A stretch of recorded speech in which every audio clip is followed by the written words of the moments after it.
전도하지 않으면 교회가 존재할 이유가 없습니다. 주님께서 교회를 세우신 가장 중요한 목적은 교회를 통해서 복음이 전파되고 교회를 통해서 그리스도 생명이 전파되는 것이 우리에게 주신 사명이라는 것을 기억하시면서 날마다 기도하며 전도하는 여러분들이 원합니다. 전도하고 싶지만 참 그렇지 못하는 상황이 현실입니다. 이 사회가 바라본 한국 교회의 모습은 참 안타깝습니다.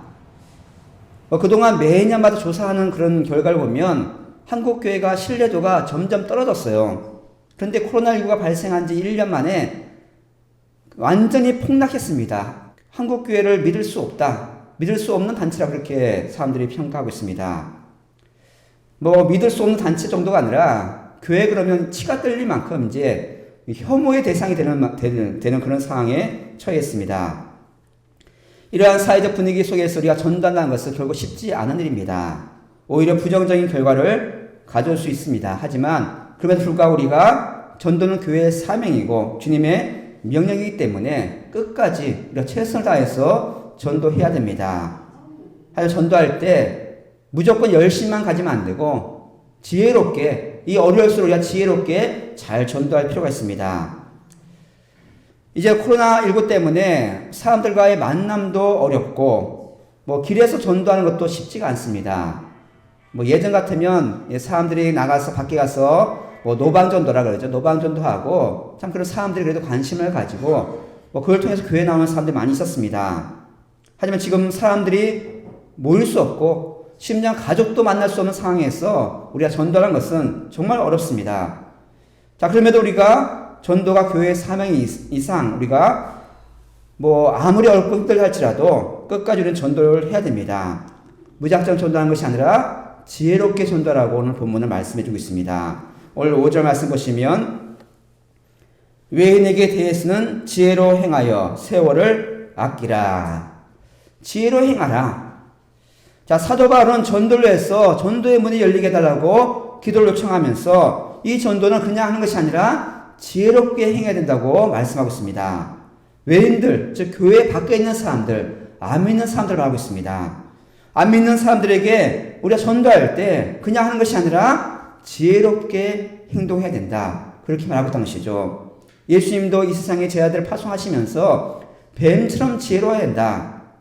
마태복음 10장 16절 말씀 보시면 이렇게 말씀하고 있습니다.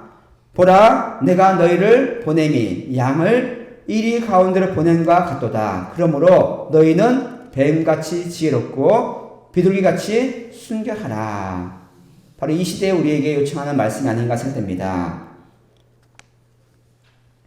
우리 성도들 간의 교제도 늘 조심해야 되지만 안 믿는 이웃들에 대해서 더욱더 조심해야 됩니다. 우리끼리는 그래도 어느 정도 실수가 있다 할지라도 믿는 사람이기 때문에 그리스도의 사랑으로 품어줘야 되고요. 또 용서해주는 게 마땅하지만 안 믿는 사람들에게는 그렇지 않다는 것이죠. 안 믿는 사람들에게는 정말 흠이 없이 그들이 흠잡을 수 없을 만큼 철저하게 행동해야 됩니다. 우리 성도가 안 믿는 사람들에게 그렇게 지혜롭게 행동하지 못하면 그것으로 인해서 그들은 교회를 멀리하고 교회를 혐오하고 교회라 그러면 지긋지긋할 만큼 교회를 멀리하는 모습을 보게 된다는 것이죠. 교회만 멀리하는 것이 아니라 복음을 멀리하게 되고요. 예수님을 아무리 전해도 그들이 쉽게 믿지 않는 상황에 빠진다는 것이죠. 안 믿는 자들이 우리가 지혜롭게 하지 못함을 통해서 우리를 비난한 것이 아니라 교회를 욕하고 하나님의 이름을 욕하기 때문에 우리 항상 안 믿는 자들 앞에서 행동할 때는 더 철저하게, 더 세밀하게, 더 지혜롭게 행동해야 된다고 말씀해 주고 있습니다. 또 우리가 불신자들 사이에서 우리가 조심하지 않으면 우리 믿음의 해가 가할 수 있다는 것이죠. 그들과 같이 어울리고 같이 생각하고 같이 행동하다 보면 우리의 신앙도 점점 멀어질 수가 있습니다. 항상 우리는 그들 앞에서 항상 조심하고 신중하게 행동해야 하는 것이죠. 그들과 어울려야 됩니다. 그들과 함께 있을 수밖에 없지만 우리는 항상 거룩한 주의 백성, 성도라는 것을 기억하시면서 구별된 삶을 살기 위해서 날마다 애써야 할 줄 믿습니다. 특히 바울은 성도들에게 지혜로 가르치라 하지 않고 지혜로 행하라고 하고 있습니다. 행동으로 보여주라는 것이죠. 우리 자신이 먼저 그리스도인의 삶이 무엇인지, 하나님의 자녀의 삶이 어떤 것인지를 행동으로 보여줘야 됩니다. 전도는 말로 하는 것이 아니라 행함으로 보여주는 것이죠. 안 믿는 사람들이 교회를 바라볼 때 하나님 말씀을 바라보는 것이 아니라 하나님 말씀을 믿는 성도들을 바라봅니다. 교회 다니는 사람들이 어떻게 행동하는지, 어떻게 말하는지를 그들이 보고 교회 다니는 사람들은 이렇구나, 성경에 그렇게 가르치고 있구나, 그렇게 본다는 것이죠. 그리스도인들을 믿는 진리의 말씀, 그렇게 성경 말씀이 진리라고 믿는다면 안 믿는 사람들이 봤을 때 우리의 행동이나 말이 진리의 말씀에 근거해 있어야지만 그들이 볼 때 우리를 통해서 하나님 말씀을 알게 되고 우리를 통해서 진리를 알게 된다는 것이죠. 하나님 나라 백성, 하나님의 자녀로 어떻게 사는 것인지 그들에게 지혜롭게 분명하게 보여줘야 됩니다. 지혜로 행동하되 그들의 존경을 받고 또 그들의 복음을 전하기 위해서 세월을 아끼라고 오늘 본문은 우리에게 말씀해 줍니다. 골로새서만 아니라 에베소서도 이런 똑같은 말씀이 있습니다. 에베소서 5장 15절 16절 말씀 보시면 그런즉 너희가 어떻게 행할지를 자세히 주의하여 지혜 없는 자같이 하지 말고 오직 지혜 있는 자같이 하여 세월을 아끼라. 때가 악하니라. 정말 지혜롭게 자세하게 주의해서 정말로 조심조심 우리가 행동하는 것이 우리가 해야 할 일이란 것이죠. 하지만 뿐만 아니라 세월을 아껴야 한다. 세월을 아낀다는 말의 원래 의미는 무엇이냐면 비싼 값을 주고 기회를 사는 뜻입니다. 시간을 돈을 주고 사는 것이죠. 시간은 흘러갑니다. 잡을 수가 없습니다. 그렇기 때문에 지혜롭게 행동해야지만 언제까지 또 기다릴 수 없기 때문에 우리가 그들을 전도하기 위해서 시간을 아끼고 우리의 모든 삶을 투자해서 전도를 위해서 최대한 열심히 사는 것이 우리가 이 땅에서 주어진 삶입니다. 다른 일에 시간을 빼앗기지 말고 이웃을 섬기고 전도하는 일에 최선을 다하라고 명령을 하고 있습니다. 다른 사람들을 구원하기 위해서 우리의 모든 수단을 다해야 되고요. 우리의 모든 걸 다하여서 어떻게 하면 한 영을 구원할 것인지를 애를 써야 되는데 또한 지혜롭게 또 존경받는 행동을 통해서 그들에게 본을 보여주는 것이 우리가 해야 할 전도의 모습입니다. 우리 믿음의 성도들은 지혜롭게 행동할 뿐만 아니라 말도 은혜롭게 하라고 말하고 있습니다. 골로새서 4장 6절 말씀 보시면 너희 말을 항상 은혜 가운데서 소금으로 맛을 냄과 같이 하라. 그리하면 각 사람에게 마땅히 대답할 것을 알리라. 은혜가 무엇입니까? 하나님 주신 선물입니다. 말을 할 때마다 항상 하나님의 은혜를 생각하고 하나님의 그 사랑 안에서 말을 하는 것이 그리스도인이 살아가는 방법입니다. 우리의 말을 통해서 우리의 말을 듣는 상대방이 하나님의 은혜를 알도록 말과 행동을 해야 하는 것이죠. 성도가 다른 사람의 말을 할 때 은혜 가운데 사람 말은 너그럽게, 친절하게, 좀 우아하게 사람들이 봤을 때 저 사람은 정말 은혜롭게 말을 한다. 그렇게 은혜로운 말을 해야 한다는 것을 알려주고 있습니다. 전도할 때만 아니라 우리 믿는 성도들은 일상의 대화 속에서도 은혜가 흘러 넘쳐야 됩니다. 그 사람과 대화하면 마음이 평안하고 그 사람과 함께 있으면 마음이 기쁘고 즐거운 것이 성도의 모습이란 것이죠. 소금으로 말씀한다는 것은 소금이 부패를 방지하죠. 그리고 맛을 냅니다. 세상 사람들이 하는 부끄럽고 그런 더러운 말이 아니라 정말 하나님 기뻐하시는 말, 은혜로운 말, 유익한 말을 해야 된다고 말씀해 줍니다. 에베소서 4장 29절 말씀 보시면 이렇게 말하고 있습니다. 무릇 더러운 말은 너희 입 밖에도 내지 말고 오직 덕을 세우는데 소용되는 대로 선한 말을 하여 듣는 자들에게 은혜를 끼치게 하라. 아무 때나 아무 말을 하는 것이 아니라 적절할 때 시적절한 말, 사람들에게 꼭 필요한 말, 도움되는 말을 하는 것이 소금으로 맛을 내는 말입니다. 때에 맞는 말은 사람들을 즐겁게 하고 듣는 사람들이 기뻐하고 희망을 얻는다는 것이죠. 힘들고 어려울 때 우리 성도들의 말 한마디가 그들을 위로하고 그들에게 힘이 되는 여러분들이 원합니다. 때에 맞는 말은 사람들에게 기쁨이 되고 그들의 소망이 됩니다. 이를 위해서 우리가 평소에 연습을 해야 됩니다. 어디에서 연습할까요? 교회 안에서. 우리 성도들 간에 서로가 말을 할 때 지혜롭게 말해야 되고요. 우리의 모든 말 가운데 더러운 말이나 남을 해하는 말이 아니라 은혜로운 말, 다른 사람들에게 덕이 되는 말을 항상 하도록 애를 써야 됩니다. 믿음의 성도들끼리 못하는데 어떻게 밖에 나가서 이렇게 하겠습니까? 만일 안 믿는 자들이 교회에 왔을 때 교회의 모습을 보면서 교회 갔더니 정말로 은혜롭더라.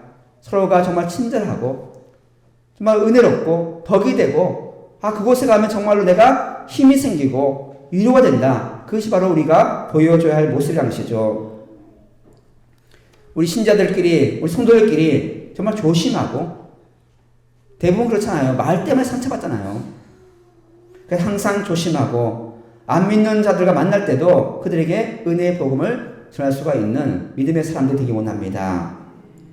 내가 하는 말이 다른 사람을 세우는 말인지 상처를 주는 말인지 항상 고민하면서 은혜 안에 거하고 항상 주의 사랑을 전파할 수 있는 여러분들이 원합니다.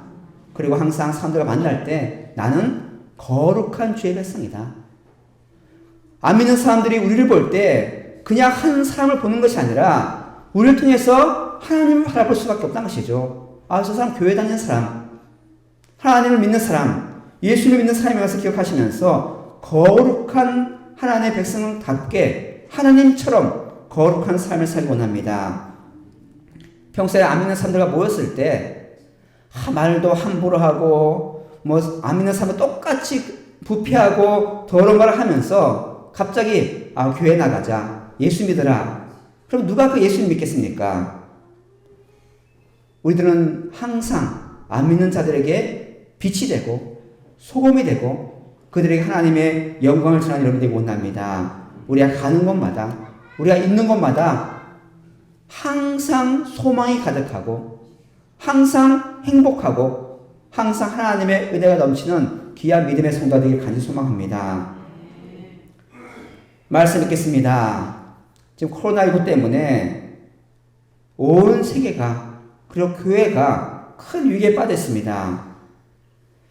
우리 믿음의 성도들 마음 놓고 예배를 드릴 수가 없고 예배 드리러 교회 가는 것이 죄 지은 것처럼 참 이렇게 숨어서 다녀야 될 만큼 그런 어려운 상황에 처해 있습니다. 하지만 2000년 전 바울이 전도할 때 또 많은 초대교회 성도들이 살아갈 때는 이거보다 더 끔찍한 삶을 살았습니다. 지금과는 비교할 수 없는 그런 상황에서도 그들은 예배를 드렸습니다. 로마의 극심한 핍박, 예수 믿는 자들 잡아서 가두고 사자의 밥을 던졌던 그런 사람들, 안 믿는 사람들이 성도들을 향해서 대적할 만큼 그런 안타까운 상황에 그들이 처해 있습니다. 그래서 그 당시에 교회에 새로운 사람이 오면요, 환영하는 것이 아니라 경계해야 됩니다. 혹시 저 사람이 우리를 고발하는 사람 아닌가? 우리를 염탐하러 오는 사람 아닌가? 진짜 믿으러 오는 사람인지 아닌지 새로운 사람이 와도 기뻐할 수가 없는 것이죠. 항상 조심하는 그런 시대였습니다. 하지만 그럼에도 불구하고 그런 상황 속에서도 교회는 전도를 통해서 부흥하고 성장했습니다. 지금까지 교회는 항상 그런 어려움이 있었지만 그럼에도 불구하고 사람들은 복음을 전했고 생명을 전했고 그리스도의 빛을 전했다는 것을 기억하시면서 오늘 우리의 처해진 상황이 어렵지만 항상 깨어서 기도하면서 전도할 수 있는 여러분들이 원합니다. 전도의 가장 중요한 열쇠는 우리의 삶입니다. 내가 어떻게 사는지, 내가 어떻게 말하는지, 내가 어떻게 행동하는지를 보여주는 것이 전도의 열쇠라는 것이죠. 물론 다양한 전도 프로그램도 있고 방법도 있겠지만 가장 기본은 그리스도인이 어떻게 사는지를 보여줘야지만 그들에게 복음을 전할 때 힘이 있고, 나도 그들처럼 예수 믿겠다고 마음문이 열릴 수 있는 것이죠. 이것은 바울이 말하고 있고 또 예수님이 말하신 전도의 방법입니다. 마태복음 5장 16절 말씀에 이렇게 말하고 있습니다. 이같이 너희 빛이 사람 앞에 비치게 하여 그들로 너희 착한 행실을 보고 하늘에 계신 너희 아버지께 영광을 돌리게 하라. 이게 바로 전도의 열쇠입니다. 물론 코로나19로 인해서 교회에 대한 부정적인 생각들, 또 안 좋은 생각들 때문에 전도하기가 쉽지 않습니다. 하지만 오히려 이 위기가 기회가 될 수 있습니다. 사회적 거리두기 때문에 사람들과의 관계가 더 중요하죠. 더 치밀해질 수밖에 없습니다. 사람들 만날 수 없기 때문에 가족과 친구들과 또 가까운 사람들끼리 모일 수밖에 없는 것이죠. 그때 진짜 우리가 긴밀한 얘기를 할 수 있고 참된 복음을 전할 수가 있습니다. 또한 코로나19로 말미암아 사람들이 염려합니다. 미래에 대한 걱정들, 죽음에 대한 두려움들, 언제 어떻게 될지 알 수 없기 때문에 더욱더 영적인 갈망이 더 커질 수밖에 없는 것이죠. 그들에게 간절히 원하는 것은 다른 것이 아니라 그들에게 참 이웃이 되는 것입니다. 그들을 위로하고 그들에게 힘이 되고 그들과 함께 있어주는 참된 이웃이 되어서 전도의 문이 열릴 수 있는 여러분들이 원합니다. 그냥 전도가 아니라 일상생활 속에서 고통당하는 사람들에게 우리의 말과 행동이 위로가 되고 그들의 참된 이웃이 되어서 하나님께 영광 돌리는 삶이 되기 원합니다. 그들의 말에 귀를 기울이고 그들을 위해서 기도하고 하나님의 은혜를 전할 수 있어서 하나님께 쓰임받는 귀한 믿음의 성도가 되어서 끝까지 주의를 감당하는 여러분들이 원합니다. 여전히 사람들은 위로가 필요하고 도움이 필요합니다. 이러한 위기 상황에 우리 성도가 그들에게 소망이 되고 힘이 되고 위로가 되어서 하나님의 참된 은혜를 전하고 생명을 전할 수 있는 여러분들이 되어서 많은 사람들을 전도하고 구원하는 귀한 주의 군 되기를 축원을 드립니다.